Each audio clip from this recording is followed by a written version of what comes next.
The improvement was obvious, but he was still 1 or 2 years away from delivering on a very high level. And despite the return of the assistant Carlos Queiroz and the signing of Golden Boy Wayne Rooney, United was still far away from competing, especially with the arrival of Jose at Chelsea and the huge spending that happened there. As the story of last year was repeated, and United ended the season in 3rd position, 18 points away from the champions Chelsea.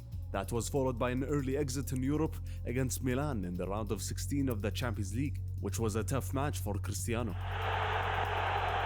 But the team managed to get to the FA Cup final again. This time United faced Arsenal in the final, the team that was defeated both home and away at the hands of the Red Devils. The team which Cristiano Ronaldo scored a brace against and showed snippets of his goal-scoring attributes. To Ronaldo, chance Manchester United! Goal! Manchester United! Cristiano Ronaldo squares it up again! In the FA Cup final, Cristiano delivered a great performance again, just like he did last year. But this time it was against a big team, as he was 1 step faster than Arsenal's solid right-back Lauren, as Cristiano was playing on the left this time, and because of that, he was the #1 victim of some rash tackles throughout the match. Frustration, despair than anything else. He just couldn't let it through there. But the final had to be settled through penalties, and whereas Cristiano successfully converted his penalty, United failed to retain the cup and ended the season without a title. Ending the season without a trophy. When we see Cristiano's numbers for the season, we notice his great performances within the FA Cup.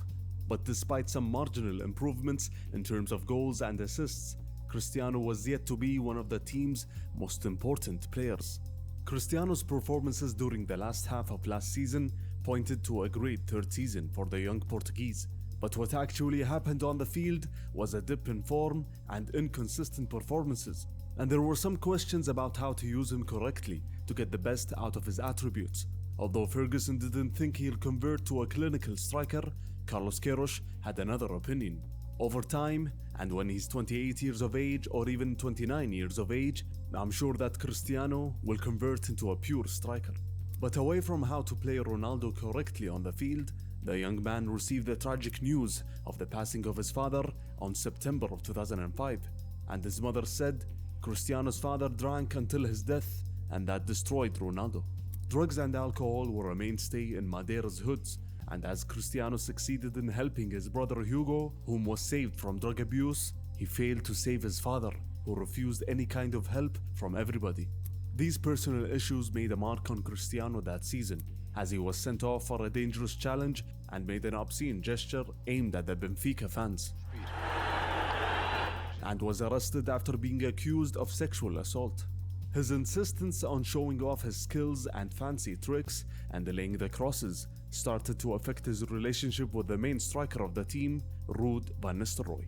The Dutch striker's main currency are goals, of course, and he went from Beckham's fast and pinpoint crosses to a young player who preferred to use his skills to take on players. Van Nistelrooy's numbers took a huge hit, from scoring 44 goals in the 2002-2003 season to 16 goals in the previous season. Injuries were also a factor as well. The relationship between the Portuguese and the Dutchman got very complicated during the season, and the rest of the squad stood in Van Nistelrooy's camp as they thought that Cristiano's settling period took a very long time.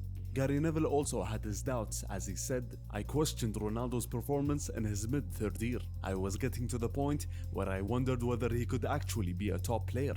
Let's watch some clips from that season. I watched a huge amount of fantastic skills in that season, which may confirm Van Nistelrooy's impatience as he waited a long time for the cross in each match. Most of Cristiano's take-ons were successful, but it may not be the right decision on the field. Here goes old Twinkle Toes again.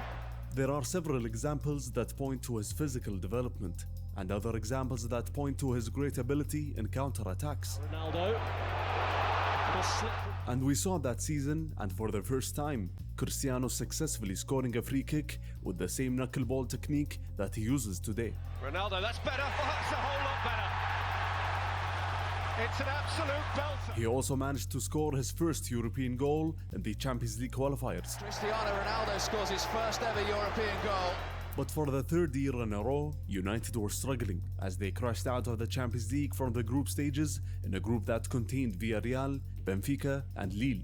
It was the same story in the league again, as Chelsea ran away and lifted the Premier League with an 8-point gap from United. And after an early exit from the FA Cup, they only had one chance to lift a title in the League Cup final against Wigan. The strange thing that happened in the match was Ferguson deciding not to select Van Nistelrooy, rather selecting Zaha, Ronaldo and Rooney in the starting lineup. Rooney scored a brace, Zaha scored one, and Ronaldo added another, as United beat Wigan handsomely in the final. Will treasure for the rest of his life. These are Cristiano's numbers for the season. It doesn't seem like he went up a level as expected, but there are some slight improvements in terms of goals. It was a year of development as Ferguson saw it, but the fans were not sure, as they saw Chelsea's continued spending spree as Shevchenko, Kalou, Ballack and Ashley Cole all joined in the summer of 2006, while United decided to sell Van Nistelrooy to Real Madrid, and Roy Keane left for Celtic in November of last season after some issues with the manager, and then came Michael Carrick from Spurs. It was a tough summer for United, but Ferguson was confident despite failing in the league for 3 consecutive seasons. The young core he possessed had to step up quickly.